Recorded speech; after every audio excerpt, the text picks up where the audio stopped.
အဲ့တော့မြန်မာနိုင်ငံမှာမိဘတွေကြည့်မိဘတွေကမိမိတို့ရဲ့သားသမီးကိုချစ်ကြချစ်သည့်အတွက်ကြောင့်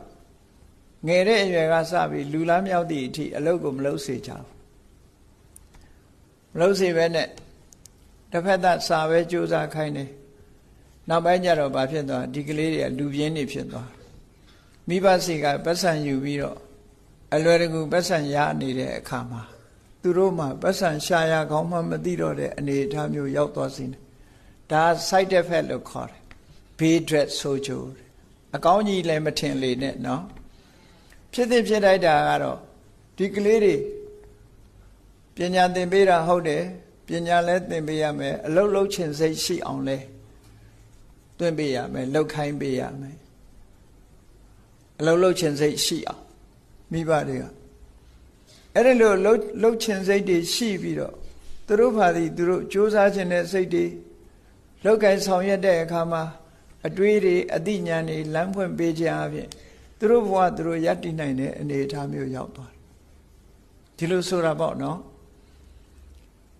ဘယ်အရာပဲဖြစ်ဖြစ်မလုံနိုင်သေးခင်တော့ထောက်ကူပေးရမှာပဲလုံနိုင်ပြီဆိုရင်လွတ်ပေးရလွတ်မပေးဘဲနဲ့သားသမီးကိုချစ်တယ်ဆိုပြီးတော့မိမိကပဲအကုန်လှုပ်ပေးနေလို့ရှင်နောက်ဆုံးမှလူပြင်းဖြစ်သွား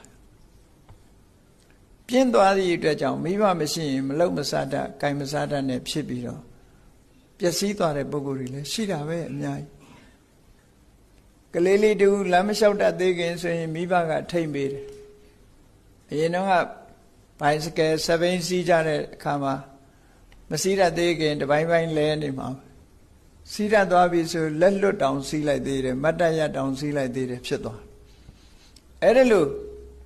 ဆိုလိုတာကသူ့ခြေထောက်နဲ့သူရပ်နိုင်သည့်ထိအောင်မိဘကလေ့ကျင့်ပေးခြင်းဟာကောင်းမြတ်သော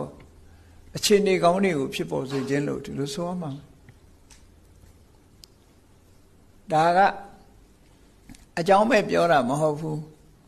မြတ်စွာဘုရားလက်ထက်တော်အခါကာလတုန်းကဗာရာဏသီမြို့မှာအလွန်ချမ်းသာတဲ့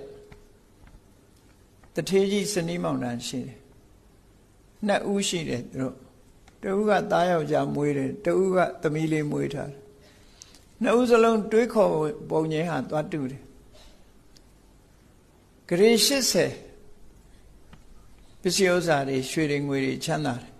တခြားလေယာကိုင်းညွန်းနေဆိုတာအများကြီးဥယျာဉ်တွေဗိမာန်တွေကအများကြီးရွှေငွေတင်မဲ့ဂရေ80ချမ်းသာတော့သူတို့ဘယ်လိုသွားတွေးတော့ဆိုရင်